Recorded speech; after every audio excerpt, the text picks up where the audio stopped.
السلام علیکم پیارے حضور. وعلیکم السلام. میں نے پوچھنا تھا کہ جیسے اسلام میں برزخ کا کانسیپٹ ہے، اس طرح دوسرے مذاہب میں بھی ایسا کانسیپٹ ہے، یا وہ سمجھتے ہیں کہ وفات کے بعد اسی وقت محاسبہ ہو جاتا ہے، پھر وہ جنت یا دوزخ میں چلے جاتے ہیں؟ عیسائیوں کا تو کانسیپٹ ہے ہی کوئی نہیں.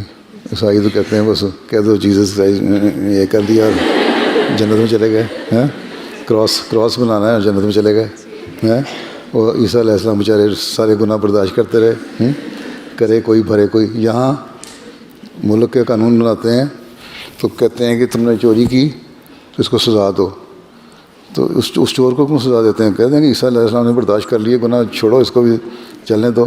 کسی نے قتل کیا تو چھوڑو اس کو کرنے دو، بدماشوں کو بدماشی.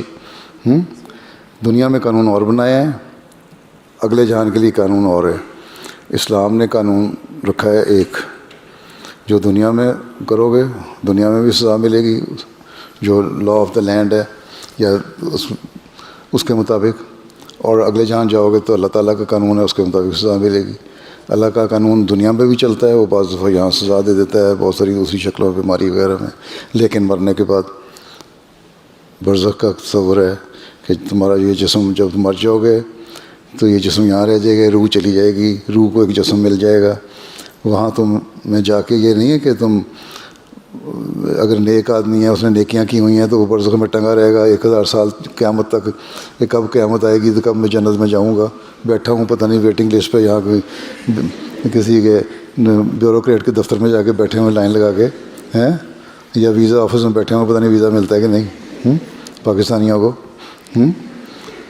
یا دوزخ میں جانے والا جو ہے گناہ کرنے والا، وہ گناہ کرتا رہے گا اور جنت میں برزخ میں دونوں دوزخی اور جنتی بیٹھے ہوں گے اکٹھے، اس طرح نہیں ہوگا. جو جنت میں جانے والا ہے اللہ تعالیٰ اس کو بھیج دے گا، دوزخ میں جانے والے کو سزا مل جائے گی. ٹھیک ہے، یہ تو شروع کی برزخ کا حصہ ہے. اس کے بعد قیامت والے دن پھر دوبارہ اکٹھی کریں گے روح کو اللہ تعالیٰ، پھر ان کو ان کی نیکیوں کے مطابق یا ان کو جس طرح بھی دینا ہوگا ہائر اسٹیٹس دیتا جائے گا، اور سزا کا زیادہ سزا دیتے رہے گا. تو یہ اس کا اسلامی اصول کی فلاسفی میں حضرت مسیح علیہ السلام نے یہ کانسیپٹ بڑا کلیئر کیا ہوا ہے. تیسری چوتھی شرط ہے وہ پڑھو، تم لوگ بڑے ہو گئے اب، اس میں پڑھو تو پتہ لگ جائے گا. برزخ اگر نیکی کی جزا ہی نہیں ملنی، ہم نے برزخ میں بیٹھے رہنا، پتہ نہیں کب قیامت آئے کب، تو ہمیں نیکیاں کرنے کی کیا ضرورت ہے؟ نمازیں پڑھنے والا بھی وہیں بیٹھا ہے، نہ پڑھنے والا بھی وہیں بیٹھا ہے، تو کیا ضرورت ہے ہمیں نمازیں پڑھنے کی؟ ٹھیک ہے. برزخ کا کانسیپٹ یہ نہیں ہے کچھ نہیں ملے گا. برزخ کا مطلب یہ ہے کہ ایک دفعہ تو تم چلے جاؤ گے، جس کو اللہ تعالیٰ نے جنت دینی ہے جنت ملے گی، جو دوزخ دینی ہے دوزخ ملے گی. پھر قیامت پہ اکٹھے ہو گئے، وہ حشر اجساد کہلاتا ہے، پھر سارے جسم اکٹھے ہوں گے. ٹھیک. لیکن عیسائیوں اور یہودیوں میں بھی ہے کانسیپٹ کہ سزا ملے گی. وہ تو کہتے ہیں نا جب بخشے گئے ہم. ایک طبقہ ایسا کہتے ہیں ہم عزیر اللہ کا بیٹا ہے تو اور ہم یہودیاں ماننے والے، ہم ہی بخشے گئے، موسیٰ کو ماننے والے، اس کے علاوہ کوئی بخشا ہی نہیں جائے گا.